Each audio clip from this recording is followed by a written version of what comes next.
Hariom friends.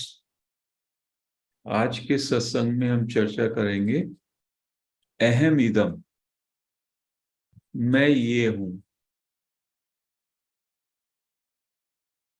महर्षि रमन ने अपने उपदेशों में, अपनी टीचिंग्स में अहम इदम का बात भी कहा है। उसमें अहम तो चेतन तत्व है और इदम जो है जड़ है। और हमेशा हम मैं के साथ कुछ ना कुछ जोड़े रहते हैं।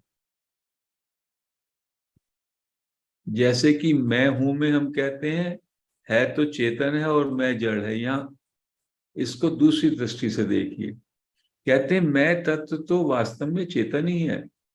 आई आई दो नहीं है कि एक ईगो वाला आई है और एक सेल्फ है। जब आई आई आप करते करते ये आई वैनिश हो जाएगा तो दूसरा अहम स्फुरना निकलेगा। ऐसा कहते हैं कि हमेशा जब भी आप आई महसूस करते हैं या आई बोलते हैं तो उसमें वो चेतन तो होता ही है, लेकिन चेतन को जड़ता ने आच्छादित किया होता है। जब मैं बोलता हूं तो मैं अपने को शरीर मान लेता हूं, तो उसमें मैं चेतन तो है, साथ में शरीर से मैंने अपना संबंध कर लिया, अपने परिवार से कर लिया, मेरापन से कर लिया, न जाने कितनी वस्तुओं से, कितनी स्थितियों से। जब मैं बोलता हूं, समय के अनुसार, स्थिति के अनुसार मेरा कुछ ना कुछ किसी से संबंध रहता है। तो अहम तो जो का त्यों रहता है, उसके साथ जो इदम है, ये है मैं, ये है मैं, वह, मैं ये नहीं, मैं वो नहीं, ये है और वह है। इदम जो है जड़ है, इदम बदलता रहता है। तो यदि थोड़े समय के लिए इदम को छोड़ दें और अहम पे आ जाएं, तो ये अहम वही तत्व है। इट इज डिविनिटी, ये चेतन तत्व है। और अहम के साथ इदम जुड़ जाता है तो ईगो, ईगो बन जाता है, चित जड़ ग्रंथि बन जाता है।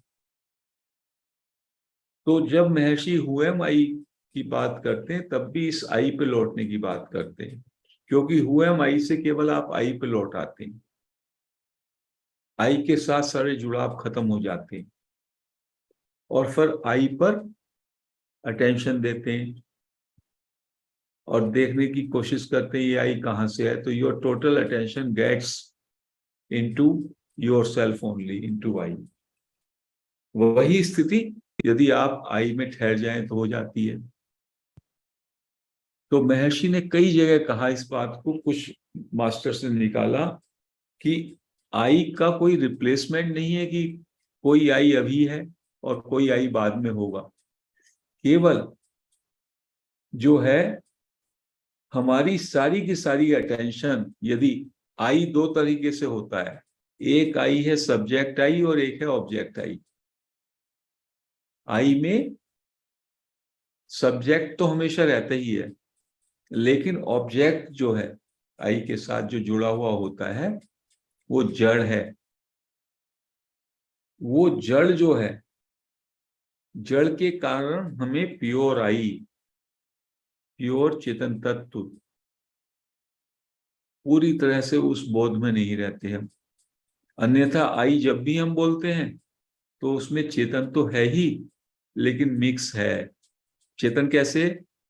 अभी भी मैं आई बोल रहा हूं तो जो बचपन से मेरा था, मैं मान रहा हूं एक कंटिन्यूअसली आई सेंस मुझ में है। जब से मैंने जन्म लिया और जब तक होगा, वो आई सेंस क्या है?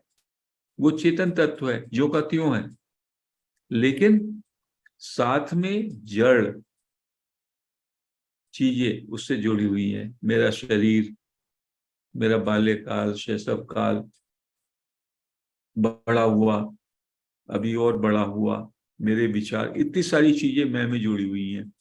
वो इदम के क्षेत्र में आती, अहम इदम।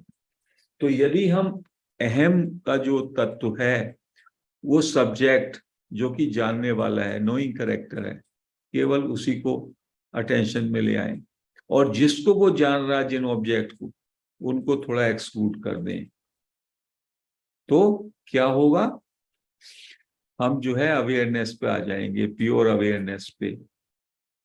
तो प्योर अवेयरनेस है क्या? प्योर आई, सब्जेक्ट, मात्र सब्जेक्ट।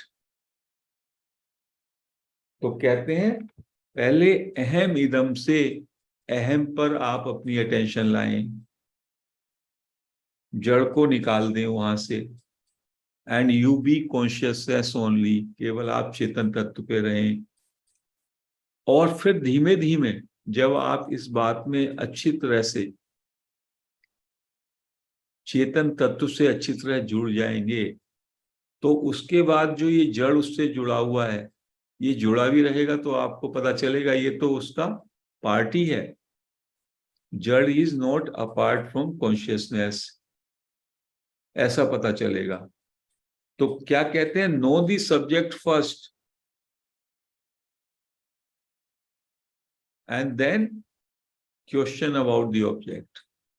पहले सब्जेक्ट आई को जान लो, और फिर जो आई के साथ तमाम सारी चीजें हैं, जो जड़ है, उसको भी जान लो, कोई फर्क नहीं पड़ता, क्योंकि सब्जेक्ट में ऑब्जेक्ट भी आ जाता है। ऑब्जेक्ट क्यों है? ऑब्जेक्ट की जानकारी सब्जेक्ट से है। तो one aspect is all comprehensive aspect, subject is all comprehensive. इसलिए एक हमने लेसन लिया था जिसमें कहा था इस आई की सब कुछ पूजा हो रही है, सारा असत तत्व इसी की पूजा में लगे हैं। जो आई के साथ जुड़ गया वो आई का उपासक है, जितनी भी जड़ और असत है वो सब इसके उपासक हैं। तो आई, अहम और इदम अपीयर टुगेदर, अभी हमको साथ साथ लगते हैं, लेकिन ये जो इदम है ये आई में ही कंटेन है, आई में ही आच्छादित है, आई में ही अपीयर हो रहा है, और ये आई से ही निकलता और आई में ही डूब जाता है।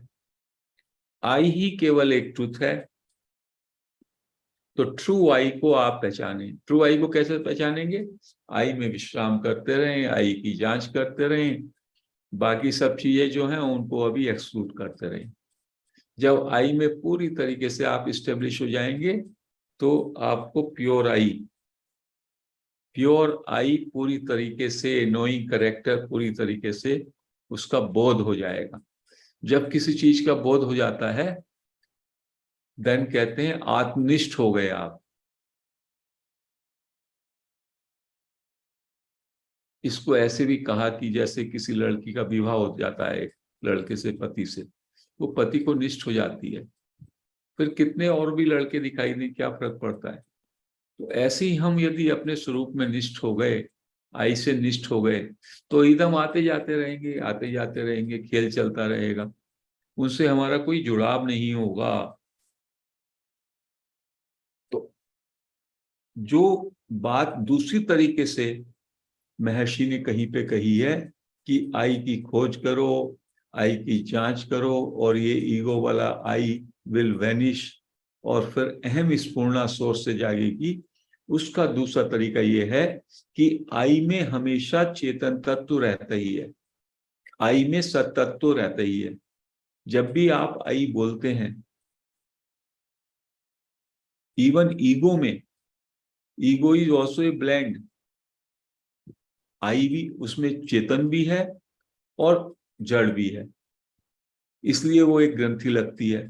तो आई को आप ये मान के चलें, ये आई पे जब आप स्टे करें, उसके जो नोइंग करेक्टर वो है सब्जेक्ट के एस्पेक्ट पर, सब्जेक्ट के एस्पेक्ट पर आपकी अटेंशन होनी चाहिए। सब्जेक्ट कौन होता है? जो जानने वाला है।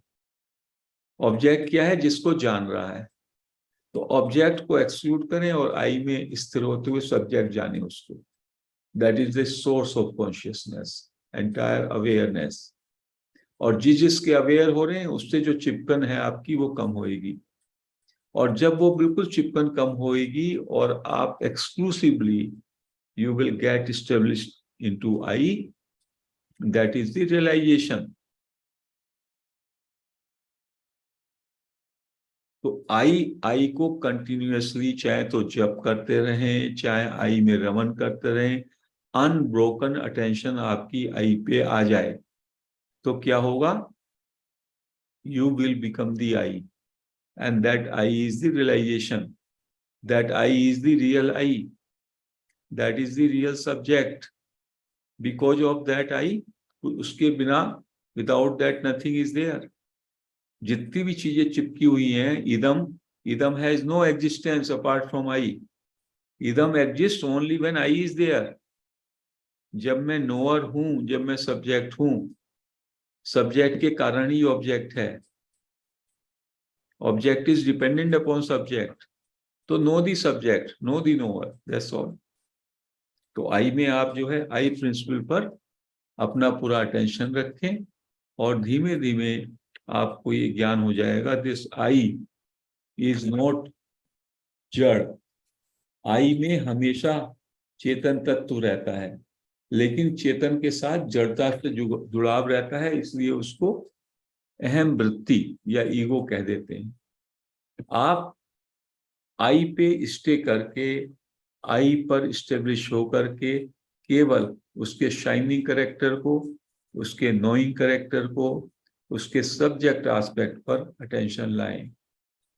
और वो इदम हम लोगों ने पहले ही डिसोसिएट कर देते हैं, सोचना नहीं है, विचार जो है इदम है, करना नहीं है, कार्य भी इदम है, चाहना नहीं है, वो भी इदम का पार्ट है, और मेरा, वो भी इदम का पार्ट है।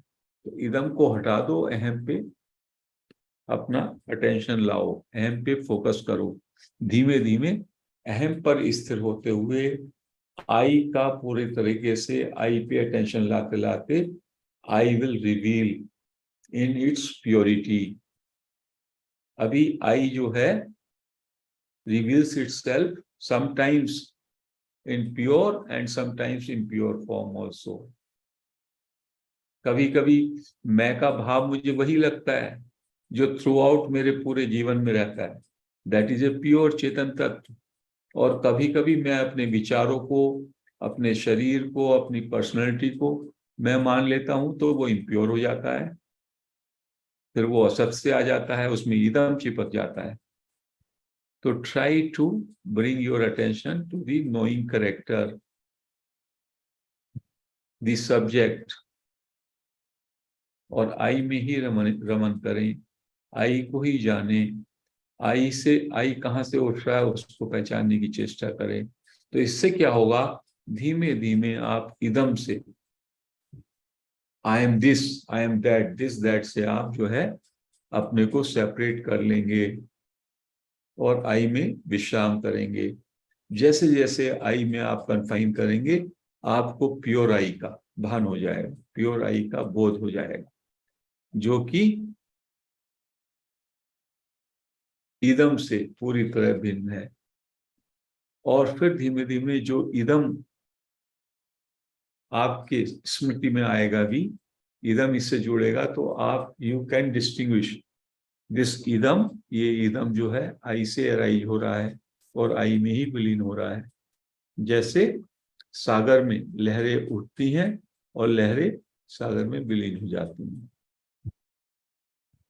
तो इस दृष्टि से यदि आप केवल आई प्रिंसिपल पर, आई पर ही मेडिटेशन करें, आई में ही पूरी तरह अटेंशन लगाएं, कोई आदमी घंटा 2 घंटा भी आई में अटेंशन लगा ले, then he will be able to get established into pure I. Pure I is pure consciousness, वही self है।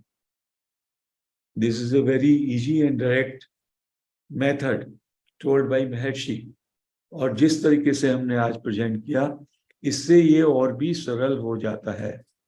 तो हम लोगों को आई पर मेडिटेशन करने का प्रयास करना चाहिए। That will help us to realize the source, to realize our true self. That is the purpose of all spirituality. तो भाइयों बहनों, हम अब कुछ समय के लिए एवरीडे आई में इस्टेब्लिश होने का प्रैक्टिस करेंगे। आज हम इस सत्संग को यही समाप्त करते हैं। हरिओम फ्रेंड्स।